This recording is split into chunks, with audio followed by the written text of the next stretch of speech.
नमस्कार दोस्तों, RJ classes में आपका स्वागत है। और आज की जो वीडियो है वह है जून 2024 से महत्वपूर्ण करंट अफेयर्स की होने वाली है। तो आज का हम पहला क्वेश्चन देखते हैं। आई हैव द स्ट्रीट्स ए कुट्टी क्रिकेट स्टोरी, यह किसकी ऑटोबायोग्राफी है? तो यह जो है आर अश्विन की ऑटोबायोग्राफी, ऑप्शन सी इसका सही आंसर हो जाएगा। नेक्स्ट क्वेश्चन देखते हैं। भारतीय नौसेना में हेलीकॉप्टर पायलट बनने वाली पहली महिला कौन बन गई हैं? तो जो सब लेफ्टिनेंट अनामिका हैं, यह जो है नौसेना में हेलीकॉप्टर पायलट बनने वाली पहली महिला बन गई। ऑप्शन बी आपका सही आंसर हो जाएगा। महत्वपूर्ण तथ्य देख लेते हैं। जो भारतीय नौसेना की पायलट हैं सब लेफ्टिनेंट अनामिका बी राजीव, इनका पूरा नाम है, नौसेना में पहली हेलीकॉप्टर पायलट बन गई हैं। अगला क्वेश्चन देख लेते हैं। 18वीं लोकसभा हेतु प्रोटेम स्पीकर किसे नियुक्त किया गया है? तो जो 18वीं लोकसभा है, इसके जो प्रोटेम स्पीकर हैं वो है भर्तृहरि मेहताब को चुना गया है। ऑप्शन डी इसका सही आंसर हो जाएगा। जो राष्ट्रपति, भारत की राष्ट्रपति हैं द्रौपदी मुर्मू, इन्होंने जो अनुच्छेद है 95(1) के तहत भाजपा जो सांसद हैं लोकसभा सदस्य भर्तृहरि मेहताब को प्रोटेम स्पीकर नियुक्त किया है।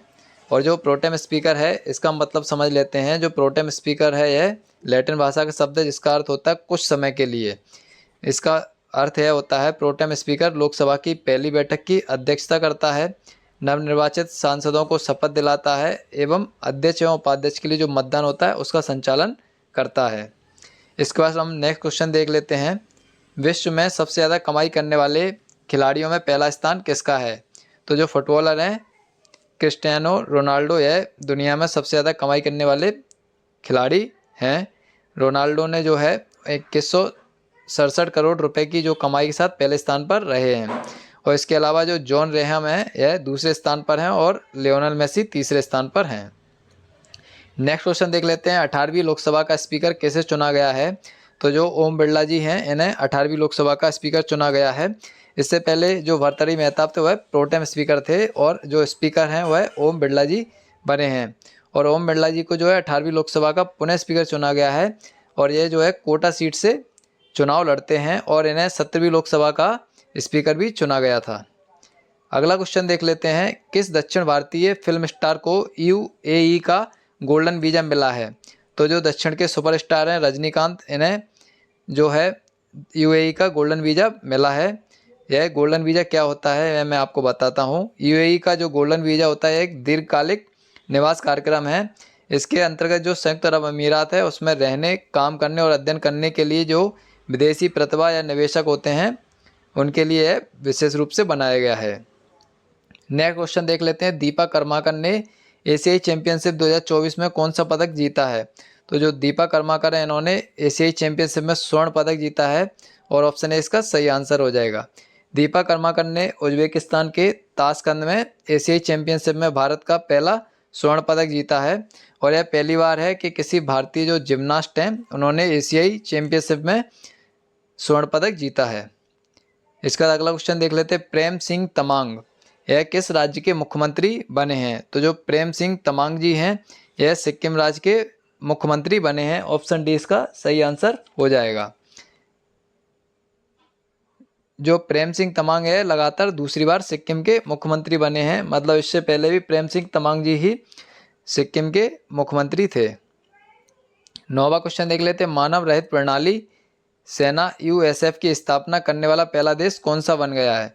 तो जो मानव रहित प्रणाली है यह स्थापना करने वाला यूक्रेन दुनिया में पहला देश बना है। ऑप्शन बी इसका सही आंसर हो जाएगा।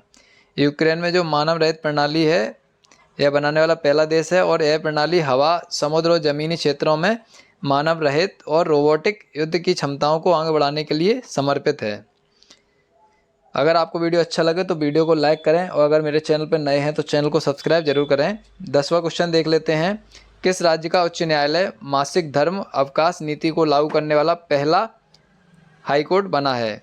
तो जो सिक्किम हाईकोर्ट है इसका ऑप्शन ए सही आंसर हो जाएगा। सिक्किम हाईकोर्ट ने यह पहल की है और सिक्किम उच्च न्यायालय या हाईकोर्ट में महिला जो कर्मचारी हैं उनके लिए मासिक धर्म अवकाश नीति शुरू की गई है। इसमें महिला कर्मचारी को हर महीने 2 या 3 दिन की मासिक धर्म की छुट्टी का लाभ मिलेगा। लेकिन इसके लिए शर्त है कि मासिक धर्म अवकाश का लाभ उठाने के लिए उच्च न्यायालय का जो चिकित्सा अधिकारी होता है उससे अनुशंसा कराना आवश्यक रहेगा।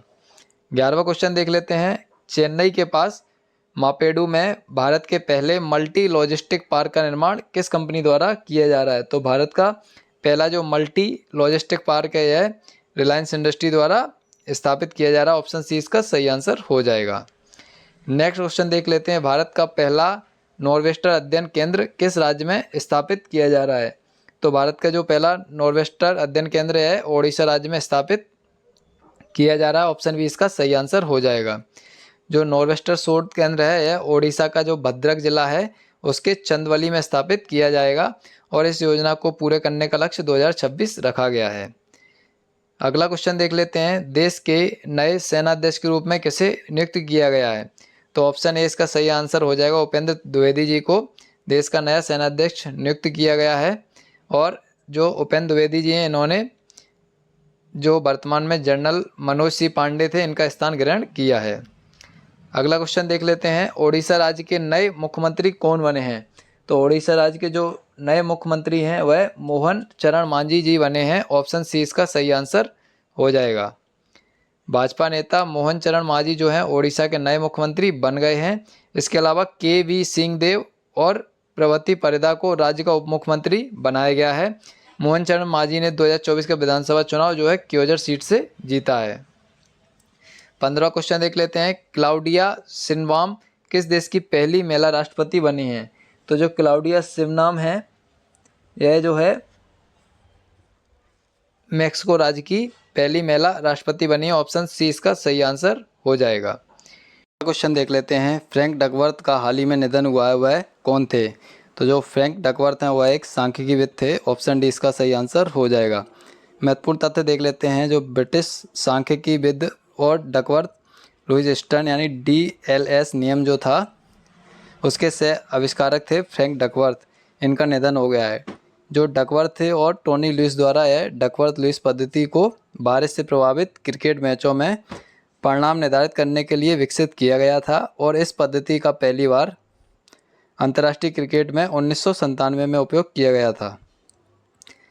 17वां नंबर का क्वेश्चन देख लेते हैं। इसरो के पूर्व वैज्ञानिक श्रीनिवास हेगड़े का निधन हो गया। वह किस मिशन से संबंधित थे? तो जो श्रीनिवास हेगड़े थे यह चंद्रयान फर्स्ट था उससे संबंधित थे और यह मिशन जो है 2008 में लॉन्च किया गया था। 71वां अंतर्राष्ट्रीय सागरमाथा एवरेस्ट दिवस कब मनाया जाता है? तो जो 71वां अंतर्राष्ट्रीय सागरमाथा दिवस है यह 29 मई को मनाया गया है। ऑप्शन बी इसका सही आंसर हो जाएगा। प्रतिवर्ष 29 मई को नेपाल द्वारा मनाया जाता है और 29 मई 1953 को सर एडमंड हिलेरी और तेंजिंग नोर्गे शेरपा जो थे इन्होंने माउंट एवरेस्ट पर पहली बार चढ़ाई करने की थी। इसी की याद में यह दिवस मनाया जाता है और इस वर्ष का जो इसका नारा था वह है विश्व की सबसे ऊंची चोटी सागर मठ, नेपाल की पहचान और गौरव।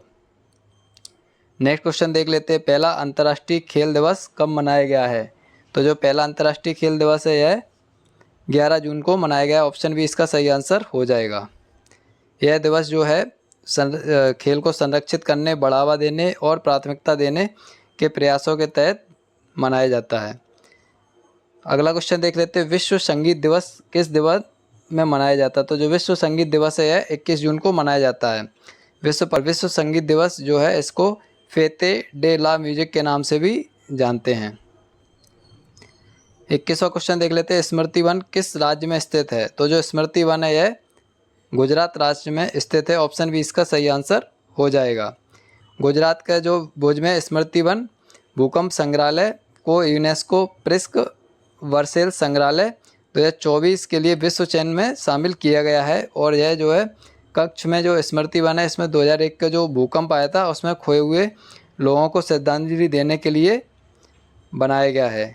22वां क्वेश्चन देख लेते हैं। जीरो वेस्ट टू लैंडफिल मान्यता प्राप्त करने वाला पहला एयरपोर्ट कौन सा बना है? तो जो तिरुवनंतपुरम अंतर्राष्ट्रीय हवाई अड्डा है यह जीरो टू वेस्ट लैंडफिल मान्यता प्राप्त करने वाला पहला एयरपोर्ट बना है और तिरुवनंतपुरम जो हवाई अड्डा है इसने 100% प्लास्टिक कचरा और 100% MSW यानी गीला और सूखा कचरा सफलतापूर्वक डाइवर्ट कर दिया है।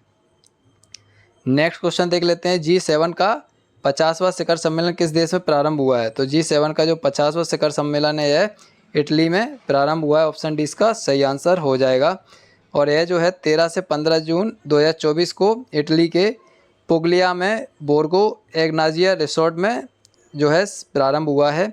और G7 जो औद्योगिक लोकतंत्र का एक अनौपचारिक समूह है, इसमें America, Canada, France, Germany, Italy, Japan और यूके शामिल हैं। इसमें पहले रूस भी शामिल हुआ करता था, लेकिन वर्तमान में रूस इसमें शामिल नहीं है।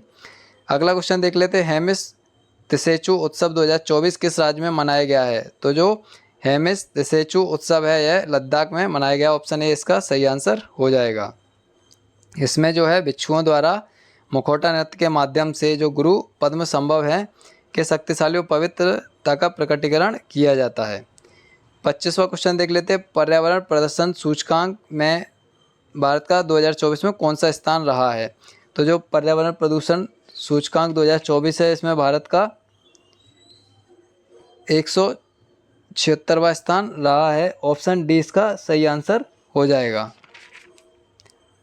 यह report Yale Center for Environmental Law and Policy और Columbia Center for International Earth Science Information Network द्वारा जारी की जाती है। इसमें 180 देशों को शामिल किया गया था, जिसमें से एस्टोनिया जो है नंबर 1 पर है और हमारा देश भारत 176 नंबर पर है।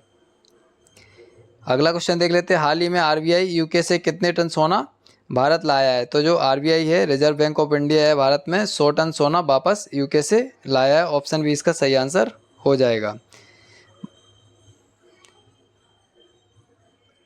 अगला क्वेश्चन देख लेते हैं। अंतर्राष्ट्रीय क्रिकेट में 600 छक्के लगाने वाले क्रिकेटर कौन बने हैं? तो जो भारतीय क्रिकेटर हैं रोहित शर्मा है, अंतर्राष्ट्रीय क्रिकेट में 600 छक्के लगाने वाले पहले क्रिकेटर बन गए हैं। और रोहित शर्मा के बाद 553 छक्के के साथ क्रिस गेल दूसरे स्थान पर हैं। और रोहित शर्मा जो है इन्हें इसी कारण हिटमैन के नाम से भी जाना जाता है। 28वां क्वेश्चन देख लेते हैं। दुनिया का पहला एशियाई राजा गिद्ध संरक्षण और प्रजनन केंद्र कहाँ बनाया जाएगा? तो जो दुनिया का पहला एशियाई राजा गिद्ध संरक्षण एवं प्रजनन केंद्र है उत्तर प्रदेश में मनाया जाएगा। ऑप्शन डी इसका सही आंसर हो जाएगा। और उत्तर प्रदेश में भी है, महाराजगंज में राजा गिद्धों या लाल सिर वाले गिद्धों के लिए दुनिया का पहला संरक्षण और प्रजनन केंद्र बनाया जा रहा है। और केंद्र का नाम जो है जटायु संरक्षण एवं प्रजनन केंद्र रहेगा। अगला क्वेश्चन है। रुद्रम 2 किस तरह का हमला करने के लिए बनाई गई है? तो जो रुद्रम 2 मिसाइल है यह हवा से सतह पर वार करने के लिए डिजाइन की गई है। ऑप्शन बी इसका सही आंसर हो जाएगा। जो रुद्रम भारत की जो है पहली एंटी रेडिएशन मिसाइल है और यह जो है DRDO द्वारा विकसित की गई है और यह हवा से सतह पर मार करने की क्षमता रखती है। आज का अगला क्वेश्चन और आखिरी क्वेश्चन देख लेते हैं। जो AI आर्टिफिशियल इंटेलिजेंस एंकर जो हैं आए हैं, AI क्रश और दूसरे का नाम है AI भूमि, यह किस चैनल द्वारा लॉन्च किए जा रहे हैं? तो यह दूरदर्शन द्वारा लॉन्च किया जा रहा है। ऑप्शन डी इसका सही आंसर हो जाएगा। और दूरदर्शन ही भारत का ऐसा पहला सरकारी चैनल है जो AI एंकर लॉन्च करने जा रहा है। आपको यह वीडियो कैसी लगी? वीडियो को लाइक ज़रूर करें और अगर मेरे चैनल पर नए हैं तो चैनल को सब्सक्राइब ज़रूर करें। धन्यवाद।